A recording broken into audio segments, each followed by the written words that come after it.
미래 학자들이 앞으로는 애를 몇 살에 낳는 게 가장 합리적이냐면은 70살에 낳는 게 가장 합리적이라는 거예요. 70살에 애를 낳는 게. 그런데 저는 여기에 전적으로 동의합니다. 여기 지금 7, 80대신 분들 다 20살에 시집 가셔서 애 낳고 살았을 거예요. 그럼 생각을 해봐요. 20살에 애 낳고 행복한 거냐? 애 한 살 때 행복하고 그 다음부터 자식 때문에 평생 속 새까맣게 끓고 사는 거예요. 여기 있는 분들 말을 안 해서 그렇지 얘기해보면은요, 지금 평생 자식 때문에 속 썩고 사는 분들 많을 거예요. 생각을 해보라면 내가 100살까지 살면은 20살부터 100살까지 80년 동안 자식 때문에 속 썩고 사는 게 나아요? 아니면은 늙음하게 70에 나가고 한 30년 보다가 죽는 게 나아요? 어느 게 나아요? 어느 게 나아요? 늙음하게 자식 보다가 죽는 게 훨씬 나은 거예요. 저는 그래서 70에 애 낳는 게 좋다고 생각이 들어요. 70에 애 낳는 게. 4년 전에 우리나라가 100살 이상이 1,800명이었어요. 여자가 1,700명, 남자가 100명이에요. 100명. 여자들이요 안 죽어요. 여자들이 이상하게. 그런데 작년에 우리나라가 100살 이상이 몇 명이냐면은 15,000명이에요. 15,000명. 이제는 제가 보기엔 총알같이 이제 100살 이상이 50만 명, 100만 명 시대도 온다는 거예요. 100살 이상이. 근데 80살까지는 괜찮아요. 오래는 데도 있고 갈 때도 있고. 근데 80살이 넘으면은 갈 데도 없고 올 데도 없어요. 80살이 넘으면은. 그러니까 80살 넘는 분들 대부분은 어떻게 사느냐 하면은 뒷방에 앉아갖고 하루 종일 앉아있는 거예요. 뒷방에 앉아갖고. 그럼 뒷방에 하루 종일 앉아있는 분들 웃을 것 같아? 안 웃을 것 같아요? 안 웃어요. 웃을 일이 있어요? 혼자 하하하 하고 뭐 방에서 뭐하고 그렇게 웃어요? 안 웃어요. 그러니까 하루 종일 한 번도 안 웃는 건 문제도 아니야. 일주일 내내 한 번도 안 웃어. 일주일 내내 한 번도 안 웃는 건 문제도 아니야. 80살에서부터 90살까지 10년 동안 한 번도 안 웃고 사는 할머니들 많아요. 그런 할머니들은 90살 때 보면 얼굴이 어떤 줄 알아요? 이러고 산다니까. 그러면은 80살 넘어서서 웃고 살려면 어떻게 해야 되느냐? 해만 뜨면 집을 나가야 돼요. 해만 뜨면 집을 나가야 돼요. 해만 뜨면 집을 나가서 경복궁을 가든 덕수궁을 가든 창덕궁을 가든 온양온천을 가든 파리를 가든 뉴욕을 가든 이스라엘을 가든 돌아다녀야 돼.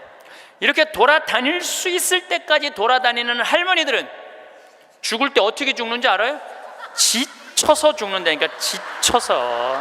95살 때쯤에 나는 힘들어서 도저히 못 살겠다, 나는 이제 죽어야 되겠다 라고 지쳐서 죽는다니까. 죽을 땐 지쳐서 죽어야 돼요. 근데 어떤 분이 자기도 미치냐면 자식도 미치게 하는 분이 어떤 분이냐면은 80살에서부터 90살까지 돈 쓰는 거 무서워갖고 한 번도 바깥에 안 나가는 사람들. 이런 사람들은 10년 동안 안 움직이면요 허벅지에 뼈밖에 없어요. 근육이 하나도 없어요. 이분들은 90살에 할 수 있는 일은 딱 한 가지예요. 누워서 싸는 거예요. 90살에 싸기 시작하면요 삶의 질은 완전히 바닥으로 떨어지는 거예요. 싸는 본인도 힘들고 치는 자식들도 힘든 거예요. 생각을 해봐요. 여러분들 90살이 싸는 똥이랑 1살이 싸는 똥이 같아? 이건 달라요. 1살이 싸는 똥은 향이라도 나지. 향이라도 나요. 90살이 싸는 똥은 서로 못 견디는 거예요. 여러분들이 자식한테 줄 수 있는 최고의 선물은 뭔 줄 아세요? 내 발로 마지막까지 화장실 가 주는 게 자식한테 줄 수 있는 마지막 선물이에요. 그러려면 어떻게 해야 돼? 나가야 돼. 무조건 돌아다녀야 돼요. 무슨 돈으로? 집 잡혀서 돌아다녀요. 집 잡혀서 돌아다니세요. 자식한테 물려줄 생각하지 말고. 여러분들이 만약에 70살에 다 살았다고 생각하고 자식들한테 재산을 물려주는 순간 여러분들은 자식 잃어버리고 재산 잃어버리고 인생 잃어버리는 거예요. 여러분들 70살에 자식들한테 재산 주면은 자식이 계속 찾아오고 용돈 주고 찾아와요? 안 찾아와요? 용돈도 안 주고요, 찾아오지도 않아요. 그래서 이번 10월 2일 날 노인의 날 무슨 법이 발효가 됐느냐면 불효자 방지법이 발의가 됐어요. 불효자 방지법. 불효자 방지법이 뭐냐면은 내가 재산 주고 다 줬는데, 집도 줬는데 자식이 용돈도 안 주고 찾아오지도 않으면은 내가 준 재산, 내가 준 집을 다시 찾아올 수 있는 법 아니에요. 예, 다시 찾아올 수 있는 건, 넌 용돈도 안 주고 나 책임도 안 지니까 원래 내 자산이니까 내 다시 갖고 올게. 그런데 70살이 넘어서 법원에 다시 재산, 준 재산 찾아오겠다고 법원에 소송 걸 수 있는 할머니들이 몇 명이나 될 것 같아요? 그냥 참고 사는 거예요. 참고, 속은 새카맣게 참고 사는 거야. 그러니까 가만히 보니까 만만한 게 나야, 나. 예, 왜냐하면 저 신부님한테 찾아가면 저 신부님은 나를 받아줄 것 같은 생각이 드는 거지. 그러니까 나한테 70살 넘은 분들이요, 전화해갖고요, 신부님 사정 얘기 다 해요. 나 자식들한테 재산 주고 다 줬는데 자식들 박사 사업하고 잘 사는데 나 찾아오지도 않는다고. 그런데 나 너무 멀쩡하다고, 나 아직도 건강하다고, 나 평창해갖고 설거지도 할 수 있고 빨래도 할 수 있고 다 할 수 있다는 거예요. 청소도 할 수 있고. 그래서 나 신부님하고 같이 살고 싶다는 그런 분들 많아. 요즘 나하고 살자는 여자가 너무 많아.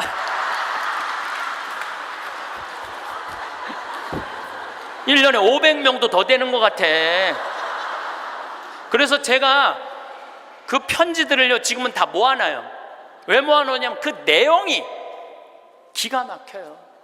내용이, 내가 신부님 자식을 어떻게 키워서 어떻게 성공시키고 어떻게 재산을 물려줬는데 나한테 이럴 수가 있느냐고, 그렇게 구구절절 편지 쓰는 분이 많아요.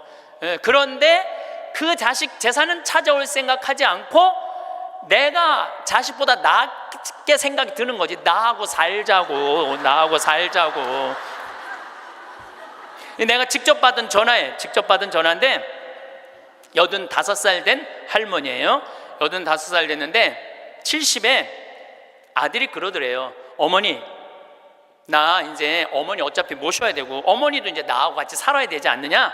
그러니까 나 5천만 원 있고 어머니 3억 있는데 그 돈 나한테 주면은 내가 아파트 분양 받아서 어머니 모시고 살겠다고. 자기는 5천만 원 투자하고 엄마는 3억 투자하고 자기가 모시고 살겠다고. 자기가 들어가서 사는 건데 말은 자기가 모시고 산다고.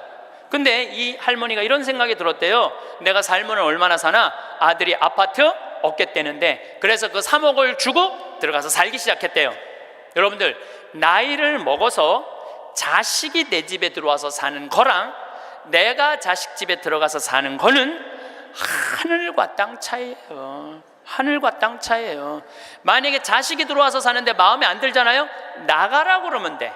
근데 만약에 내가 자식하고 같이 살겠다고 합쳤는데 자식이 너무 마음에 안 들어, 며느리가 너무 마음에 안 들어. 그리고 대개 80된 분들은 며느리가 몇 살쯤 되냐면 60살쯤 돼요. 이 60살쯤 되는 며느리는 눈에 뵈는 게 없는 사람들이에요. 그럼 누가 나가야 돼? 80살짜리가 들고 나가야 돼요. 80살짜리가 나가야 돼요. 이게 현실이에요, 현실. 제가 며칠 전에도 들은 얘기예요. 6억을 들고 할머니가 아들 집으로 들어갔대요. 아들 집으로 6억을 들고 들어가든 60억을 들고 들어가든 그건 아무 상관이 없어요. 자식 집에 들어가서 사느냐 안 사느냐, 그게 중요한 거예요. 그런데 6억을 들고 들어갔는데 냉장고에 있는 사과도 마음대로 못 먹겠더라는 거예요. 왜냐하면 이거 혹시 며느리가 손자 주려고 갖다 놓은 거 아닌가. 그래서 전화를 했는데, 얘야 나 이거 먹어도 되느냐고. 왜 그러고 사느냐 이거예요. 그냥 혼자 편안하게 6억짜리면 3억짜리 아파트 가고 3억은 은행에다 넣어놓고 한 달에 100만 원만 써도 30년을 먹고 살 수 있는데 왜 그렇게 사느냐 이거예요. 그리고 이제 여러분들의 인생의 주인공은 누구냐면 여러분들이에요. 자식이 여러분들 효도할 수 없어요. 이제는 효도는 할 수 없는 세상이에요. 제가 아주 단언을 합니다. 여러분들 효도는 할 수도 없고 받아 먹을 수도 없는 세상이에요. 생각을 해봐요. 여러분들 110살까지 산다고 생각을 해봐요. 110살 먹은 엄마가 90살 먹은 아들한테 전화해갖고 얘야 너 왜 나 요즘 안 찾아와? 그러면은 90살 먹은 아들이 당황스러울 거예요. 엄마 아직도 안 죽은 건가? 죽었는지 안 죽었는지 지금 헷갈리는데, 가끔씩 엄마가 전화해갖고 너 왜 나 안 찾아오냐면 아들이 90살 먹은 아들이 당황스러울 것 같아, 안 당황스러울 것 같아요? 살았는지 죽었는지도 몰라요. 90살 된 아들은. 막말로 여기 계신 분들 지금 8, 90된 어머니 하루에 몇 번 생각해요? 떨어져 살면은 일주일에 한 번도 생각 안 할 때도 많을 거예요. 일주일에 한 번도. 근데 엄마는 오로지 자식만 생각하는 거야. 왜? 자기 인생을 살 줄 몰라서 그러는 거예요. 자아실현이 뭔지 몰라서 그런 거예요. 자아실현. 자기 인생을 산 사람은 자식이 있든 없든, 자식이 찾아오든 안 찾아오든 아무 상관없이 자기 인생을 살아요. 근데 자기의 삶이 없는 사람은 오로지 자식만 쳐다보고 110살 때도 90살 먹은 아들한테 너 왜 나 안 찾아와? 나 너밖에 없는데. 그럼 아들이 엄마가 지금 죽었다가 살아난 건지 살았다가 죽은 건지 이거 헷갈린다니까요, 아들이. 이제는 효도는 없는 시대, 효도는 없는 시대예요. 그러니까 이제 85된 분이 70살 때 들어가서 아들하고 살기 시작했대요. 근데 75이 돼도 안 죽고 80이 돼도 안 죽더래. 근데 나이를 먹으면 먹을수록 여러분들 돈이 더 필요해요. 돈이 더 필요해. 나이를 먹으면 먹을수록. 그래갖고 83살에 아들한테 500만 원만 달라고 그랬대요. 왜냐하면 3억을 줬으니까 500만 원을 달라고 그럴 자격이 있는 거죠. 근데 그때부터 아들이 2년 동안 말을 안 하더래요. 저는 아들 편이에요. 생각을 해봐요, 여러분들. 이 아들은 엄마하고만 살아요? 60살 된 며느리하고 사는 거예요. 며느리가, 아내가 맨날 뭐라고 그럴 것 같아? 나 저 시어머니하고 사는 거 지겨워. 당신 택해. 엄마야 나야. 맨날 그래도 모시고 살아야지 어떻게 해? 지금 어머니 어딜 가라고 그런다고 맨날 이렇게 달래는 와중에 그런 상황도 모르고 500만 원 내놓으라 그러니까 이 아들이 엄마 쳐다보기가 싫은 거예요. 2년 동안 말을 안 하더래. 2년 동안. 여러분들 한 집에 사는데 아들이 2년 동안 나 사람 취급 안 하고 말 안 하면 그 집에서 살고 싶겠어요? 살고 싶지 않죠. 그러니까 나이를 먹으면 또 어떤 문제가 있냐면 안 보이죠, 안 들리죠, 기억력 까무락까무락거리죠, 여기 아프죠, 저기 아프죠. 그러면 그 입에서 나 행복하다, 나 기쁘다 이런 말 나올 것 같아요. 아이고 지겨워, 아이고 사는 거 힘들어 죽겠어, 차라리 죽는 게 나, 맨날 이 말 할 것 같아요. 좋은 소리도 여러 번 들으면 짜증나는데 지겹다, 죽겠다, 섭섭하다는 소리 10년 이상 들으면요 정말로 죽고 싶을 만큼 힘든 거예요. 그러니까 2년 동안 말 안 하는 거야. 이 할머니도 그 집에서 사는 게 너무 자존심이 상하는 거야. 그러니까 나한테 전화해갖고 신부님 생태마을 방 하나 달래는 거야. 와서 살겠다는 거야. 나 아직도 건강하다 이거예요. 85살이 그것도 알몸으로 와서 나하고 산다는 거야. 알몸으로. 아니 내가 20살이 나하고 와서 산다고 그래도 살까 말까 고민을 지금 해야 될 판국인데 85이 아들한테 3억 다 주고 나한테 와서 알몸으로 살겠다고. 할머니 우리 생태마을은 피정집입니다. 그래서 할머니 드릴 방이 없습니다. 내가 그 방 많은 거 아는데 왜 방이 그 많은 방이 비느냐 이거예요. 내놓으라는 거예요. 할머니 죄송하다고 우리는 피정집이라 내년 지금 10월 달까지 지금 실질적으로 거의 예약이 끝났어요. 할머니 드릴 방이 없어 죄송해요. 그러니까 방송 보면 우리 노인들 마음을 가장 잘 아는 분이 신부님인데 막상 통화해 보니까 보는 거하고 다르다 이거예요. 방송 보는 거하고. 그러면서 이 할머니가 마지막 전화기를 내려놓으면서 나한테 한 방을 먹이더라고. 뭐라고 그러냐면은 전화 막상 해보니까 신부님이나 내 아들이나 다를 바 하나도 없다고, 똑같다고 전화 끊는 거예요. 이 할머니는 정말로 어디다 마음 둘 데가 단 한 군데도 없죠. 만약에 이 할머니가 3억을 그대로 가지고 있었다면 그 서름 안 받았을 거예요. 그 서름 안 받고 그냥 자기 인생 사는 거예요. 아들은 아들 인생 사는 거고. 그럼 서로 섭섭할 것도 없어. 원수 될 것도 없어요. 근데 뭐가 원수가 되는 줄 알아요? 줄 거 다 주고 원수가 된다니까.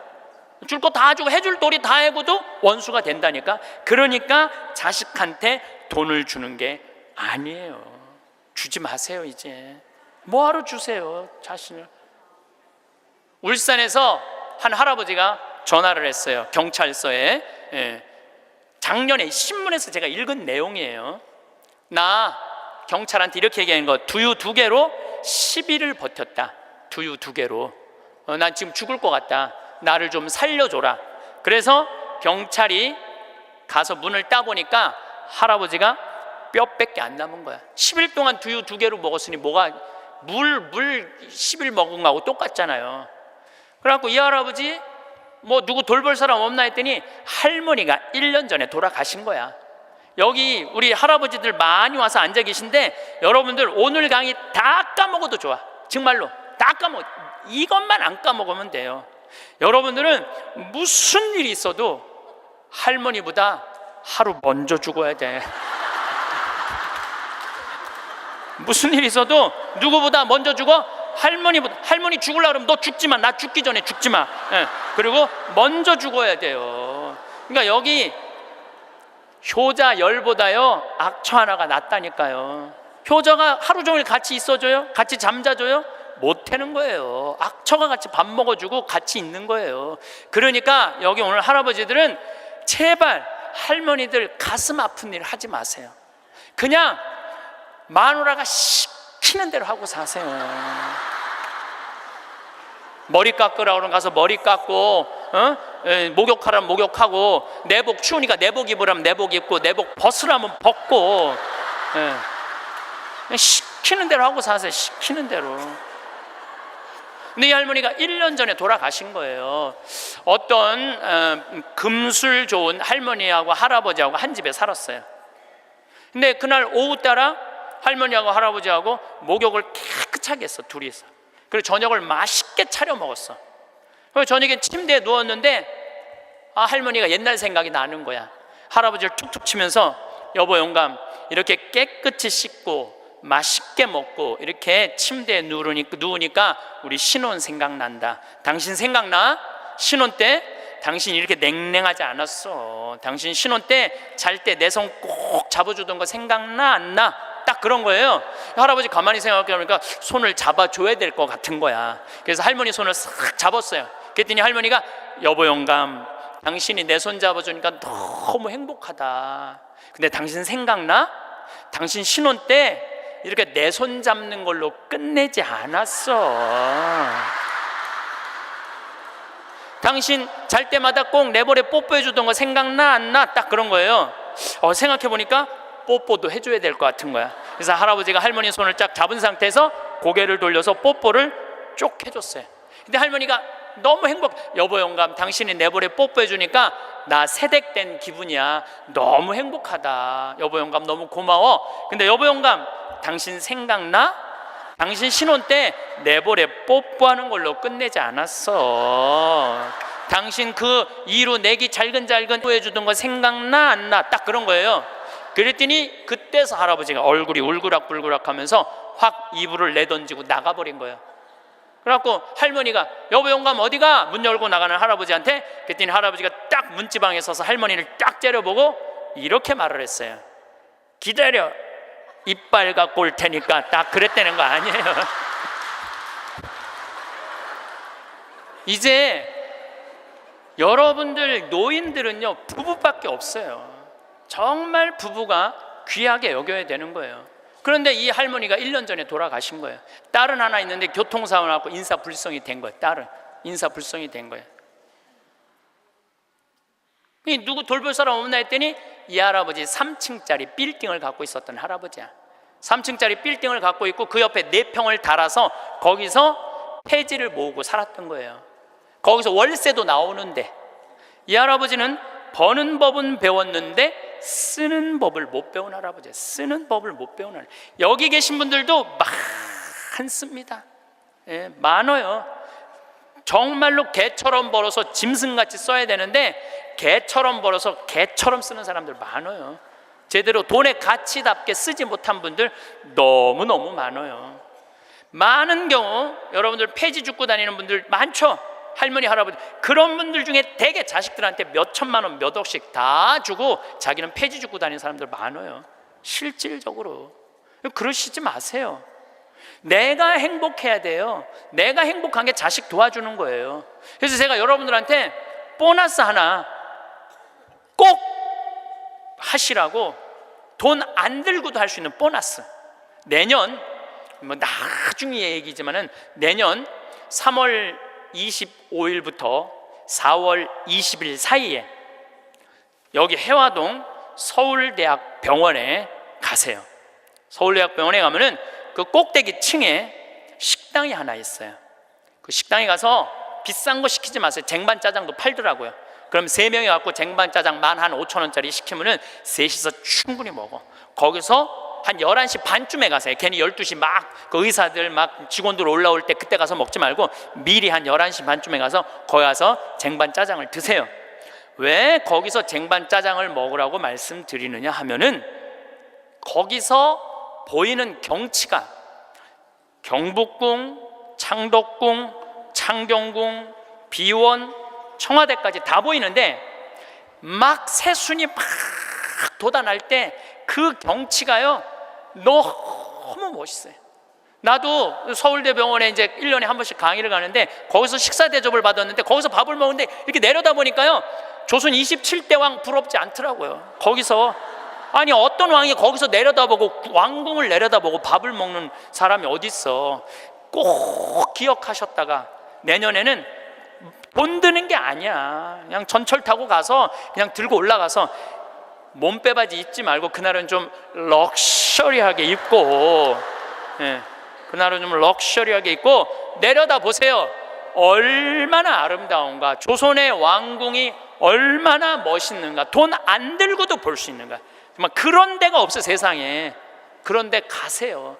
그리고 우리나라는 그렇게 멋있는 데가 너무 많아요. 너무 많아요. 돈 많이 안 들고도 하루에 그저 5,000원, 10,000원만 들고, 여기 춘천 막 벚꽃 필 때 전철 타고 춘천만 갔다 와도 얼마나 멋있어요. 나중에 하지 말고 제발, 무슨 돈으로? 집 잡혀서 나중에 하지 말고 제발 그렇게 좀 다녀오세요. 저는 이번에 남이섬을 2번을 갔다 왔어요. 남이섬을 2번을 갔다 왔는데 정말 멋있더라고요. 여러분들 내년 봄에 남이섬은 도시락 싸갖고 가도 되더라고. 도시락 이렇게 싸서 뭐 김밥 이렇게 싸갖고 마음 맞는 친구들이랑 갔다가 오세요. 매일 그렇게 다니세요. 그렇게 다녀봤자 하루에 뭐 5,000원, 10,000원밖에 안 돼. 신부님 그렇게 다 썼는데 그때도 안 죽으면 어떻게 해요? 걱정하지 마세요. 돈 다 썼는데도 그때도 안 죽으면 국가에서 용돈 20만 2,600원 나온다. 걱정하지 마세요. 그거 받아 쓰면 되죠. 뭘 걱정을 해요. 빚만 안 지면 돼. 근데 빚지는 것도 가만히 보면 나이 먹어서 빚지는 것도 본인이 빚지는 게 아니에요. 다 욕심 때문에 빚지는 거야. 자식 때문에 빚지는 거야. 얼마 전에도 할머니 할아버지들이 뭐 어디 해갖고 뭐 1,700억인가 다 사기로 날린 사람들, 사기만 안 당하면 돼요. 사기 당하는 이유도 여러분들이 다 욕심 때문에 당하는 거. 늙어서 무슨 투자를 해? 그냥 쓰다가 저기 뭐 또 돈 떨어지면 국가에서 하면 나오면 되지. 인터넷에 이런 모임도 있대요. 쓰죽해도 있대. 쓰죽해. 쓰다가 죽자. 이런. 무슨 투자를 해. 괜히 쓸데없이 조이팔한테 투자해갖고 돈 날리고 그러지 마시고 그냥 맛있는 거 먹고 경치 좋은 데 다니고 그렇게 쓰세요. 제가 10년 전에 53,000원 나올 때 여러분들한테 이렇게 얘기했어요. 앞으로 20만 원 받는 시대가 올 겁니다. 이제 20만 원 나왔죠? 제가 또 말씀드릴게요. 앞으로 10년 후에 여러분들 60만 원에서 70만 원 나와요. 왜? 우리나라하고 경제가 비슷한 나라들은 다 지금 노인연금이 60에서 70만 원 정도 다 나와요. 우리나라하고 경제가 비슷한 나라들은. 우리나라만 안 하고 있는 거예요. 우리나라만 노인들한테도 안 하고 경찰한테도 안 하고 뭐 청소하는 사람들 아주 돈 안 주는 거지. 이거 다 올라와야 돼. 그리고 지금 기업에 있는 돈들 다 내는 세금으로 뺏어갖고 그 돈 힘든 사람들한테 다 나눠줘야지 선진국으로 가요. 선진국으로 가는 길은 그 길밖에 없어요.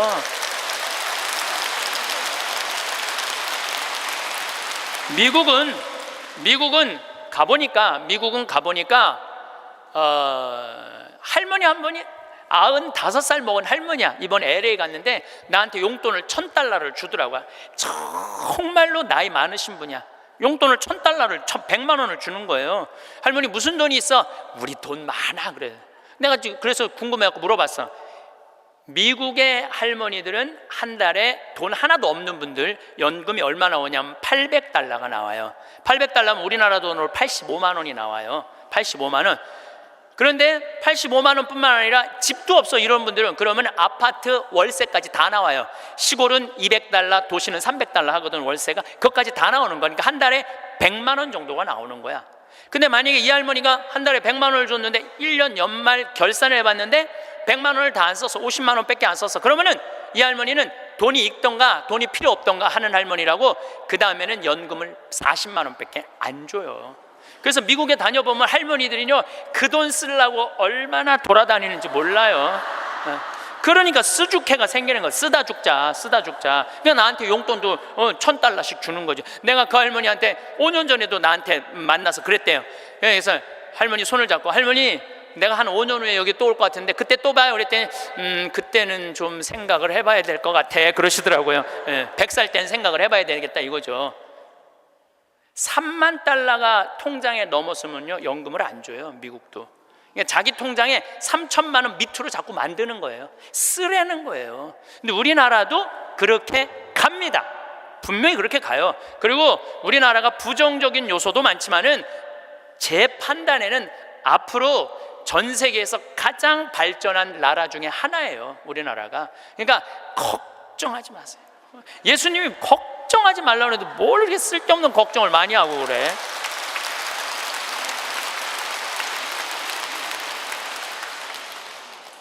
자식한테 재산 물려주지 마시고 여러분들 쓰고 싶은 거 다 쓰세요. 여행 다니고 싶은 거 여행 다니고 먹고 싶은 거 있으면 먹고 없으면은 안 쓰면 되지. 없으면 안 쓰면 돼요. 근데 있는데도 못 쓰는 사람들한테 하는 얘기예요. 있는데도 못 쓰는 분들한테 하는 얘기예요. 이제는 부모 자식 사이에 효도는 없어요. 아까도 말씀드렸지만 사랑밖에 없어요. 사랑만 남는 거예요. 부모 자식이 어렸을 때 얼마나 사랑했느냐 사랑하지 않느냐에 따라서 늙어서 자식이 찾아오느냐 찾아오지 않느냐가 결정되는 거예요.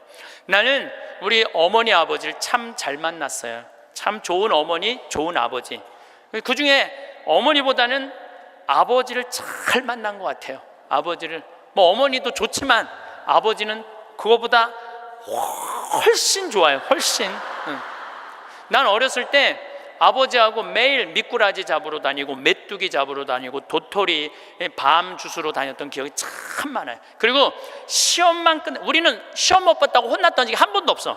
그런데 어쨌든 시험만 끝나면 아버지가 짜장면을 사서 초등학교 때 우리는 항상 나는 한 달에 한 번은 아버지하고 짜장면을 먹으러 갔어요. 내가 2년 전에 우리 형이 둘이거든요. 형들한테 이제 무슨 같이 놀면서 나 어렸을 때 아버지가 시험 끝나면 꼭 짜장면을 사줬어. 나 막내라 그렇게 사줬는 것 같아. 그랬더니 형들이 그러는 거예요. 너도 먹었냐? 우리도 시험 끝나면 꼭 먹었는데? 그러더라고요. 생각해보니까 열받더라고요. 나는 한 달에 한 번 먹고 아버지는 한 달에 3번씩이나 먹었던가 생각을 해보니까. 그러니까 어렸을 때 미꾸라지도 어떻게 잡았느냐면은 논에 보면 웅덩이 있죠 옆에 거기 물 다 퍼내 아버지하고 바가지로 다 퍼내면 그 진흙 안에 미꾸라지 많어. 그럼 그거 탁 잡아다 그 잡는 그 느낌이 얼마나 좋은지 몰라요. 미꾸라지가 진흙을 딱 잡으면은 미꾸라지가 꾸물쭉꾸물쭉하고 막 생기는 거 있잖아요. 우렁도 있고 참 행복한 시절 보냈어요. 그러니까 이제 아버지를 생각하면은 참 마음이 따뜻해요. 아버지를 생각하면. 근데 중학교 3학년 때 내가 옥상에서 밤에 담배를 피고 있는데 어험 소리가 들리더라고. 어험 소리가. 고개를 돌려보니까 아버지 뒷모습이야. 아버지가 내 담배 피는 걸 보고 내려가신 거예요. 너무 미안하더라고요. 왜냐하면 나는 손찌검 한번 하신 적 없는 아버지인데 그 좋은 아버지한테 담배 피는 모습을 중학교 3학년 아들이 보였으니 얼마나 미안해요. 그냥 아버지 쳐다보기가 정말로 얼굴을 두를 수가 없었어요. 근데 아버지가 하루가 지나도 말이 없고 이틀이 지나도 말이 없는 거야. 일주일이 지났는데도 말이 없으신 거예요. 그래서 난 이렇게 생각했어요. 깜깜해서 못 보셨나 보다. 이렇게 생각을 했어요. 근데 2주일이 됐는데 2주일째 누나가 나를 부르는 거예요. 막내야, 항상 저를 막내라고 부르거든요. 우리 집에서는. 막내야, 얘기 좀 하자. 그래 얘기해. 그랬더니 너 담배 피니? 그러더라고요. 나 담배 펴. 왜냐하면 그때 제가 중학교 2학년, 3학년, 고등학교 1학년 거의 3년을 학교를 거의 안 다녔거든요. 뭐 여러 가지 뭐 몸이 안 좋아갖고 뭐 학교 안 다니니까 할 일이 뭐가 있어? 맨날 그냥 담배나 피고 앉아 있는 거죠. 학교 다니면 담배 필 시간 없지만 학교 안 다니니까 담배 필 시간이 얼마나 많아요. 맨날 담배나 피고 있는데 너 담배 피니? 그래서 나 담배 펴. 그랬더니 아버지가 나한테 얘기하더라. 너 건강도 안 좋은데 담배 끊었으면 좋겠다고. 그러니까 우리 아버지는 아들한테 이 얘기를 하고 싶은데 직접적으로 말하면은 서로 간에 충격이 있을 것 같은 생각을 하신 거예요. 그러니까 나하고 제일 친한 누나한테 얘기를 한 거죠. 그래서 아주 정중한 나한테 부탁을 해 오신 거죠. 그때 내가 받은 아버지에 대한 감동은요, 이거는 지금도 나는 아버지가 세상에서 제일 커요. 아버지가 세상에서 제일 큰 분이에요. 내 인생에 있어서. 그러니까 지금도 한 달에 한 번 아버지를 안 보면은 내가 못 견뎌요. 보고 싶어. 막 보고 싶어요. 그래서 나는 요즘은 뭐 11월, 12월 내 시간이 하나도 없어요. 아버지 만나러 갈 시간이 없어. 그래도 내일은 내가 수원에 강의가 있거든요. 우리 집이 수원이니까 내가 아침에 나오면서 전화했어요. 아버지 같이 밥 먹자고. 그러니까 아버지하고 밥을 먹고 아버지를 쳐다보고 있으면 내가 행복해. 우리 아버지는 나이가 85살이에요. 나는 해가 가면 갈수록 아버지가 더 좋아요. 해가 가면 갈수록. 나 시간 남은 수원 가서 여자 안 만나요. 아버지 만나지. 근데 아버지가 지난 10월 달에 우리 생태마을에 오셔서 산에 가셔서 산삼을 2뿌리를 캐갖고 오셨어요. 아들 준다고, 나 준다고 2뿌리를 캐갖고 오셨어요. 그런데 그런 거조차도 나는 오랫동안 기억에 남을 거예요. 우리 아버지는 지금 산에 가갖고 바위 틈에 그 꽃을 산삼 그거를 잎을 보셔갖고 그걸 캐갖고 이 손마디보다 약간 두꺼운 걸 2개를 캐갖고 오셨는데, 지금도 나는 아버지가 90살이 되든 95살이 되든 100살이 되든 아버지를 보고 싶은 마음은 변함이 없을 거라고 생각을 해요. 아버지를 보고 싶은 마음은. 왜냐하면 너무너무 사랑하니까. 앞으로는 여러분들 앞으로 펼쳐질 세상에 여러분들 자식한테 효도해라, 나 찾아와라 이런다고 자식이 찾아올 것 같아. 지금 부모 안 찾아가는 자식이 650만 명 중에 125만 명이 부모 안 찾아가요. 추억이 있어야지. 먹고 마시고 놀았던 기억이 있어야지. 늙은 아버지하고 먹고 마시고 노는 거예요. 성서 잘 묵상해 보세요. 내가 이거 첫째 시간, 이게 6강인데 첫째 시간에 먹고 마시고 노는 일이 얼마나 중요한지 아주 잘 설명을 해놨어요. 여러분들 그걸 한번 보세요. 예수님이야말로 우리를 진정으로 사랑하는 우리 진정한 왕이야. 정말 왕이 백성이랑 먹고 마시고 놀잖아요. 그럼 백성의 속마음을 다 알아요. 백성을 위로할 수 있는 거예요. 그러니까 우리의 왕이야말로, 요즘 대림절 지내시죠? 우리의 왕이야말로 진정한 왕이에요. 우리랑 먹고 마시고 노니까. 왕이 나하고 먹고 마시고 놀면 여러분 가슴 설레지 않아요? 우리나라 지금 임금이, 우리나라 지금 대통령이 백성들하고 여러분들하고 매일 먹고 마시고 놀면서 여러분들 속사정 이해해 준다 그러면은 그 대통령한테 목숨 바칠 것 같아, 안 바칠 것 같아? 대통령이 나하고 지금 청와대에서 와갖고 여러분들하고 여기 명동에서 같이 매일 먹고 마시고 놀면 목숨 바칠 것 같아, 안 바칠 것 같아요? 바치죠? 예수님한테 왜 목숨을, 여러분들 예수님한테 목숨 바치는 분들이죠? 우리의 임금이야말로 진정한 킹 오브 킹, 왕 중의 왕이다. 저는 요즘 이 먹고 마시고 노는 거 묵상하면서 예수님을 더 사랑하게 됐어요. 참 좋으신 분이에요. 해리 리버맨이라는 할아버지가 있어요. 이 할아버지는 나이가 몇 살이냐면은 104살에 돌아가셨어요. 미국, 원래는 유태인이야. 폴란드에서 너무너무 가난하게 살다가 어디로 갔느냐면은 미국으로 이민을 갔어. 가갖고 뭐 정말 일을 많이 했어. 제조업도 하고. 근데 이제 77살에 은퇴를 했어요. 돈도 많이 벌고. 그래갖고 이제 미국에도 노인정이 있어요. 매일 노인정에 가갖고 할 일이 없으니까 맨날 체스를 뒀어요. 근데 81살에 같이 체스 두던 친구가 아파갖고 안 나왔어. 안 나와갖고 하루 종일 멍 때리고 있는데 거기에 자원봉사자가 할아버지 친구 안 나왔다고 하루 종일 가만히 앉아있지 말고 옆에 화실이 있는데 그 화실에 가서 그림 좀 공부 좀 해보고 그림 좀 그려보라고 그럽니다. 그랬더니 이 할아버지가 이런 말을 해요. 나는 태어나서 지금까지 단 한 번도 붓을 잡은 적이 없다. 먹고 살기 바쁜데 무슨 붓을 그리냐. 물감이 어떻게 생겼는지도 모르고 도화지, 캔버스가 어떻게 생겼는지도 모른다. 근데 내가 무슨 그림을 그리냐. 이 81살 나이에. 그래도 할아버지 한번 가서 구경이나 해보시라고. 그래서 할아버지를 살살 꼬셔서 화실에 갔어요. 근데 이 할아버지가 화실에 가서 붓을 보고 물감을 보고 캔버스를 보는 순간 어떤 생각이 들었느냐면은 어렸을 때 폴란드의 그 아름다운 경치를 그리고 싶었던 거야. 그래서 붓을 들어 그림을 그리기 시작을 했어요. 근데 이 할아버지가 색깔을 조합하고 그림을 그리는데 프랑스의 샤갈이라는 화가보다도 그림을 더 잘 그리는 거야. 그래서 이 할아버지 별명이 미국의 샤갈이에요. 그래서 이 할아버지가 뭐 배울 것도 없어. 기본적인 몇 가지만 하고부터 전시회를 했는데 101살까지 전시회를 해요. 근데 101살까지 전시회를 하는데 나이 먹으면 보통 전시회하면은 동네에서 그런 식으로 하잖아요. 근데 이 할아버지는 그런 전시회가 아니야. 그런 전시회가 아니라 어떤 전시회냐면 미국의 모든 미술관이 와서 이 할아버지 그림을 소장하고 싶어서 경매를 할 정도로 유명한 전시회를 해요. 101살 때 20일에 전시회를 할 때 기자 400명이 모였대요. 기자들이 물어봤대요. 할아버지한테 할아버지 어떻게 이렇게 20일에 걸쳐서 이 세계적인 그림을 그릴 수 있느냐고. 할아버지 대단하다고. 그랬더니 이 해리 리버맨이라는 할아버지가 이런 말을 해요. 나는 내 그림이 유명한지 안 유명한지 난 잘 모르겠다. 근데 나는 81살부터 101살까지 내 인생은 가장 찬란하고 가장 행복했다. 내가 이렇게 그림을 그리면서 내 101살까지 살 수 있었던 것은 내 인생의 최대의 축복이다. 그리고 이 할아버지는 104살에 세상을 떠나세요. 여기 계신 모든 분들 지금 안에 재능이 있을 것 같아요? 없을 것 같아요? 재능이 있어요. 지금 60, 70, 80 되신 분들도 재능이 다 있으세요. 오늘 아침에 잠깐 보니까 할머니들이 시집도 냈던데 이 한글 배워갖고 시집도 냈어요. 그런데 참 내가 보기에는 그분들 대단한 분들이에요.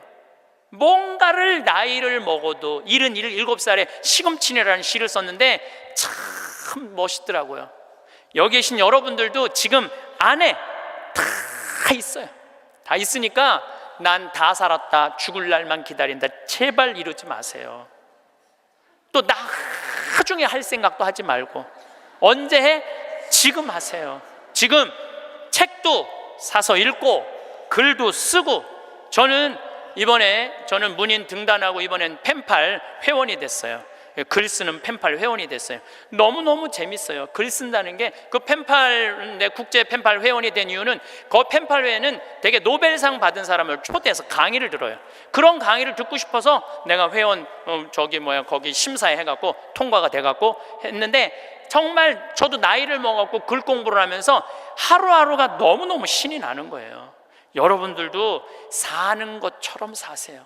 제발 자식들한테 전화하고 그러지 말고, 그것도 110살에 전화해갖고 너 왜 나 안 찾아오냐 이러지 마시고 여러분들의 인생을 사시기를 바라겠습니다. 이 기도는 동아일보에 어느 95살 되신 분의 회한을 적은 내용입니다. 어느 95세의 어른의 수기. 나는 젊었을 때 정말 열심히 일했습니다. 그 결과 나는 실력을 인정받았고 존경을 받았습니다. 그 덕에 65세 때 당당한 은퇴를 할 수 있었죠. 그런 내가 30년 후인 95살 생일 때 얼마나 후회의 눈물을 흘렸는지 모릅니다. 내 65년의 생애는 자랑스럽고 떳떳했지만 이후 30년의 삶은 부끄럽고 후회되고 비통한 삶이었습니다. 나는 퇴직 후 이제 다 살았다. 남은 인생은 그냥 덤이다 라는 생각으로 그저 고통 없이 죽기만을 기다렸습니다. 덧없고 희망이 없는 삶, 그런 삶을 무려 30년이나 살았습니다. 30년의 시간은 지금 내 나이 95세로 보면 3분의 1에 해당하는 기나긴 시간입니다. 만일 내가 퇴직할 때 앞으로 30년을 더 살 수 있다고 생각했다면 난 정말 그렇게 살지는 않았을 것입니다. 그때 나 스스로가 늙었다고, 뭔가를 시작하기에는 늦었다고 생각했던 것이 큰 잘못이었습니다. 나는 지금 95살이지만 정신이 또렷합니다. 앞으로 10년, 20년을 더 살지 모릅니다. 이제 나는 하고 싶었던 어학 공부를 시작하려 합니다. 그 이유는 단 한 가지, 10년 후에 맞이하게 될 105번째 생일날 95살 때 왜 아무것도 시작하지 않았는지 후회하지 않기 위해서입니다. 성부와 성자와 성령의 이름으로 아멘. 우리가 죽는 날만 기다리는 사람은 사는 게 재미가 하나도 없어요. 죽는 날만 기다리는 사람은. 근데 이분은 65살에 은퇴하고 나는 죽는 날을 이제 죽을 거야. 그리고 몇 년 동안 죽는 날을 기다렸느냐면 30년 동안 죽는 날을 기다린 거야. 95살까지. 그러니까 30년 동안 돌아보니까 그 30년이 너무나 멀쩡했거든. 그 너무 아까워. 30년이. 내가 죽는 날만 기다리지 말고 65살서부터 95살 때까지 정말로 먹고 마시고 놀았다면 얼마나 행복했겠어요. 근데 이분은 그러지 못했던 거예요. 늘 드리는 말씀이지만 이제 60 되신 분들은 100살까지 삽니다. 60 되신 분들은 40년 남았어요. 50 되신 분들은 110살 삽니다. 내가 51인데 내가 몇 년 남았느냐면 59년 남았어요. 내가 59년. 이제까지 산 것도 아니에요. 40살들은 120살까지 살 겁니다.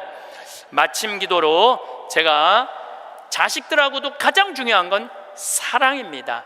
사랑에 관련된 성서 구절로 마침 기도를 바치겠습니다. 성부와 성자와 성령의 이름으로 내가 인간의 여러 언어와 천사의 언어로 말한다 하여도 나에게 사랑이 없으면 나는 요란한 징이나 소란한 꽹과리에 지나지 않습니다. 내가 예언하는 능력이 있고 모든 신비와 지식을 깨닫고 산을 옮길 수 있는 큰 믿음이 있다 하여도 나에게 사랑이 없으면 나는 아무것도 아닙니다. 내가 모든 재산을 나누어 주고 내 몸까지 자랑스레 넘겨준다 하여도 나에게 사랑이 없으면 나에게는 아무 소용이 없습니다. 사랑은 참고 기다립니다. 사랑은 친절합니다. 사랑은 시기하지 않고 뽐내지 않으며 교만하지 않습니다. 사랑은 무례하지 않고 자기 이익을 추구하지 않으며 성을 내지 않고 앙심을 품지 않습니다. 사랑은 모든 것을 덮어주고 모든 것을 믿으며 모든 것을 바라고 모든 것을 견디어 냅니다. 우리는 흔히 시간의 흐름을 무언가 잃어가는 과정이라고 생각합니다. 하지만 삶의 진정한 가치는 얼마나 많은 날들을 살았는가가 아니라 마지막까지 나 자신의 주인으로 살았는가에 있습니다. 타인이나 자식의 삶에 나의 그림자를 투영하는 것이 아니라 오롯이 나라는 존재의 빛을 밝히는 자아 실현이 비로소 완성되는 시기이기 때문입니다. 삶은 결코 남은 시간을 세는 카운트다운이 아닙니다. 오히려 지금까지 쌓아온 지혜와 경험이 가장 아름답게 발현되는 절정의 계절입니다. 여러분은 이미 수많은 봄과 여름을 지나왔고 그 속에서 견디고 배우고 성장했습니다. 그 모든 순간들이 지금의 여러분을 만들었고 그 여러분은 그 누구보다 단단하고 깊이 있는 존재입니다. 누군가에게 의지하거나 보상받으려 하기보다 스스로를 귀하게 여기고 오늘 내가 누릴 수 있는 기쁨을 직접 찾아 나설 때 우리 영혼은 비로소 자유를 얻습니다. 이것은 이기심이 아닙니다. 오히려 가장 성숙한 사랑의 형태입니다. 나의 인생을 스스로 책임지고 사랑하는 모습이야말로 주변에 줄 수 있는 가장 숭고한 유산입니다.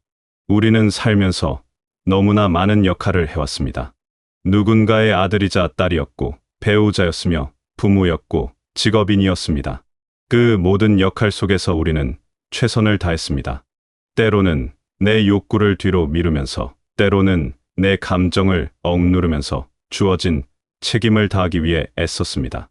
그 모든 시간이 헛되지 않았고 그 노력들이 지금의 여러분을 만들었습니다. 하지만 이제는 그 역할들로부터 조금씩 자유로워질 때입니다. 물론 가족은 여전히 소중하고 관계는 계속 이어집니다. 하지만 그 관계 속에서도 여러분은 더 이상 누군가의 기대에 부응하기 위해 나를 숨길 필요가 없습니다. 여러분은 그저 있는 그대로의 나로 존재할 수 있고 그것만으로도 충분히 가치 있는 사람입니다. 오늘이라는 날은 선물입니다. 어제는 이미 지나갔고 내일은 아직 오지 않았습니다. 우리에게 확실하게 주어진 것은 오직 지금 이 순간뿐입니다. 이 순간을 어떻게 채우느냐는 전적으로 여러분의 선택입니다. 누군가를 위해서가 아니라 나 자신을 위해 이 순간을 온전히 누릴 자격이 여러분에게는 있습니다. 가끔 우리는 혼자라는 사실에 두려움을 느낍니다. 가족들이 각자의 삶을 살아가고 함께 했던 사람들이 하나둘 멀어지면서 외로움이 밀려옵니다. 하지만 혼자 있다는 것과 외롭다는 것은 다릅니다. 혼자 있을 때 비로소 우리는 내면의 목소리를 들을 수 있고 진정으로 나 자신과 마주할 수 있습니다. 여러분 안에는 아직 발견되지 않은 수많은 가능성이 잠들어 있습니다. 해보고 싶었지만 미뤄두었던 일들, 좋아했지만 시간이 없어 포기했던 취미들, 가보고 싶었지만 여건이 되지 않아 접어두었던 장소들. 이제 그것들을 꺼내볼 시간입니다. 늦었다고 생각할 때가 가장 빠른 때라는 말이 있습니다. 지금이 바로 그 때입니다. 삶의 마지막 장을 쓰면서 우리가 기억하게 되는 것은 무엇일까요? 화려한 업적이나 쌓아둔 재산이 아닙니다. 오히려 작고 소소했던 순간들, 따뜻했던 손길들, 진심으로 웃었던 기억들이 더욱 선명하게 남습니다.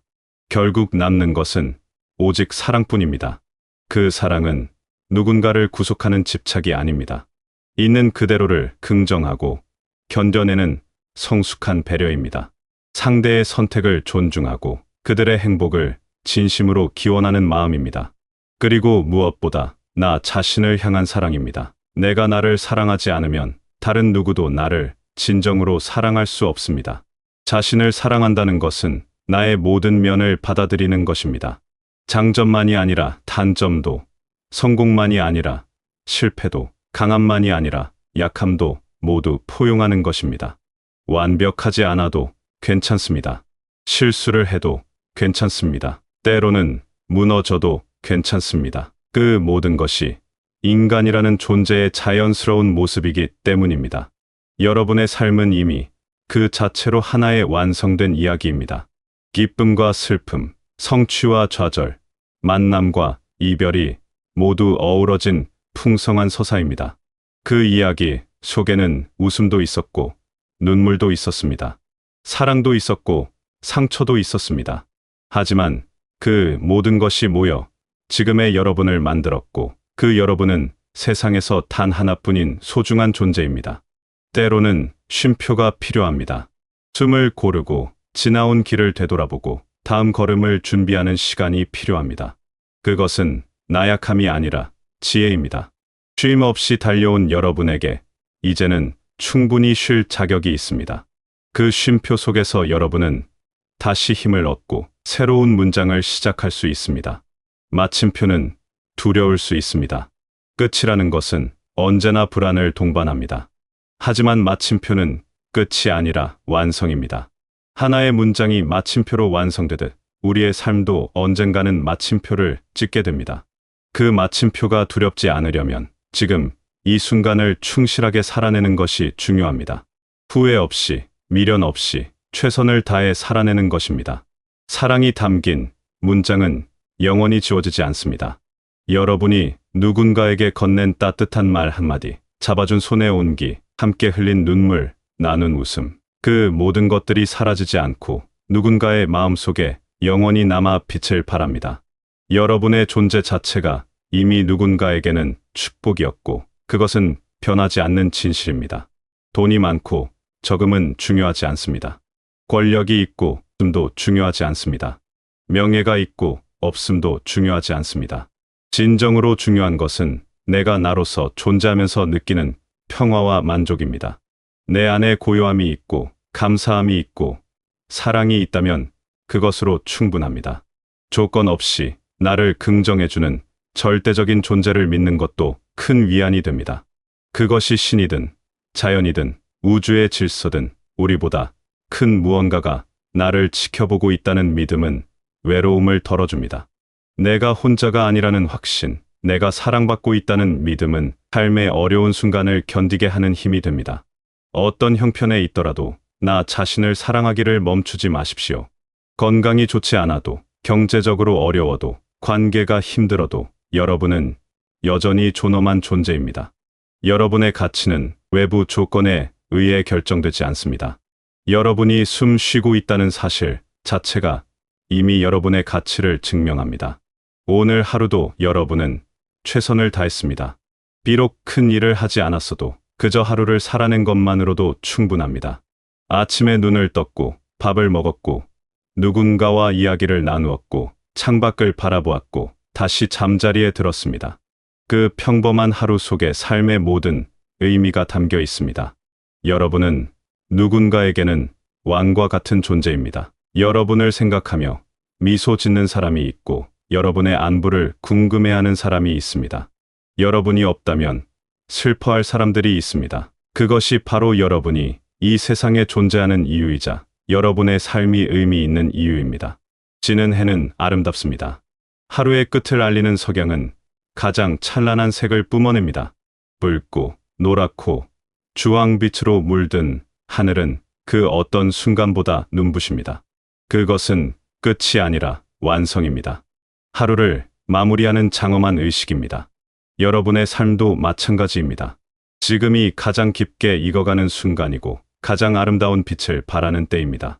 여러분 안에는 수많은 이야기가 담겨 있습니다. 기쁨의 이야기, 슬픔의 이야기, 사랑의 이야기, 용기의 이야기가 모두 여러분의 일부입니다. 그 이야기들을 부끄러워하지 마십시오. 숨기지 마십시오. 그것들이 모여 여러분이라는 독특한 존재를 만들었습니다. 세상에 똑같은 사람은 없습니다. 여러분은 유일무이한 존재입니다. 매일 아침 눈을 뜰 때마다 새로운 기회가 주어집니다. 어제와는 다른 오늘을 살아갈 기회, 새로운 선택을 할 기회, 다시 시작할 기회입니다. 나이는 숫자에 불과합니다. 진정한 삶의 질은 숫자로 측정되지 않습니다. 마음이 얼마나 열려 있는가, 삶을 얼마나 긍정적으로 바라보는가, 나 자신을 얼마나 사랑하는가가 삶의 질을 결정합니다. 여러분에게는 아직 할 수 있는 일들이 많습니다. 작은 일이라도 괜찮습니다. 화분에 물을 주고, 산책을 하고, 좋아하는 음악을 듣고, 맛있는 것을 먹고, 따뜻한 햇살을 쬐는 것. 이 모든 것이 삶을 풍요롭게 만드는 소중한 순간들입니다. 거창한 목표가 필요한 것이 아닙니다. 오늘 하루를 즐겁게 보내는 것, 그것으로 충분합니다. 관계도 중요하지만 나 홀로 있는 시간도 소중합니다. 조용히 나 자신과 대화하는 시간, 내 감정을 들여다보는 시간, 내가 진정으로 원하는 것이 무엇인지 생각하는 시간. 그 시간 속에서 여러분은 더 깊이 나를 이해하게 되고 더 사랑하게 됩니다. 실수를 해도 괜찮습니다. 완벽한 사람은 없습니다. 실수는 인간의 자연스러운 모습이고 그것을 통해 우리는 배우고 성장합니다. 자신에게 너무 엄격하지 마십시오. 나에게 관대하십시오. 나를 용서하십시오. 그것이 나를 사랑하는 방법입니다. 여러분의 몸은 지금까지 여러분을 잘 지켜왔습니다. 수많은 날들을 함께 해온 소중한 동반자입니다. 완벽하지 않을 수 있습니다. 여기저기 아플 수도 있습니다. 하지만 그 몸 덕분에 여러분은 지금까지 살아올 수 있었습니다. 몸에 감사하십시오. 몸을 돌보십시오. 몸이 보내는 신호에 귀 기울이십시오. 마음도 마찬가지입니다.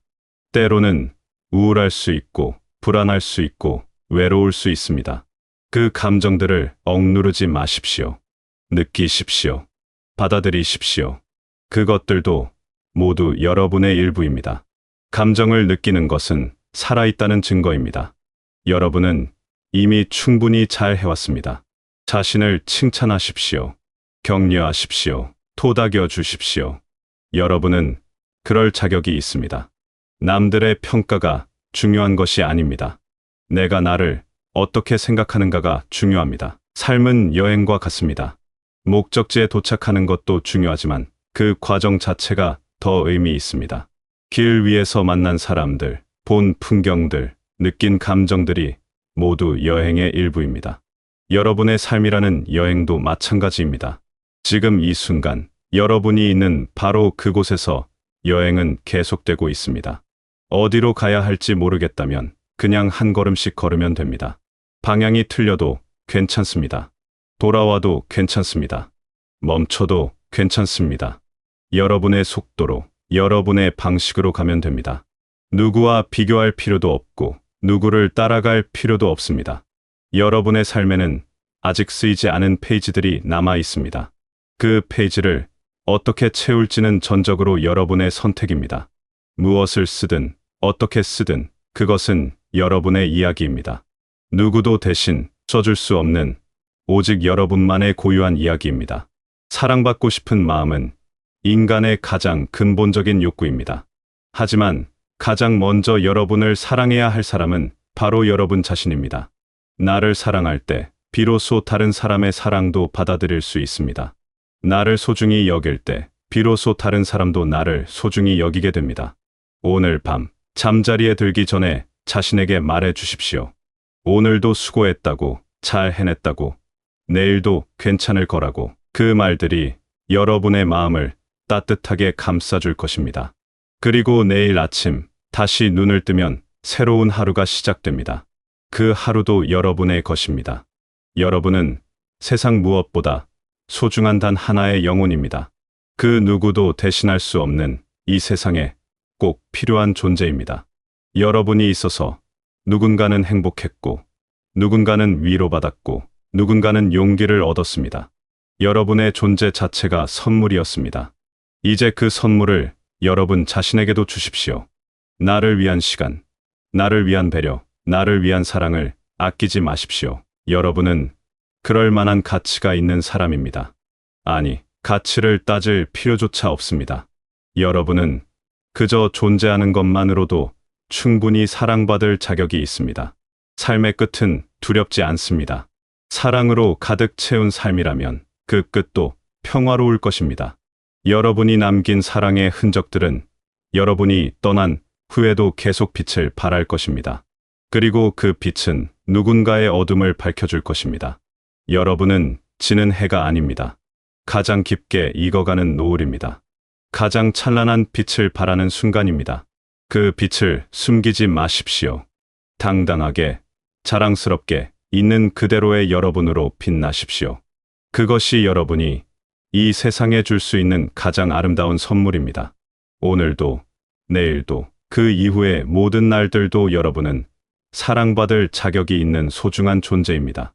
어떤 상황에서도 그 사실을 잊지 마십시오.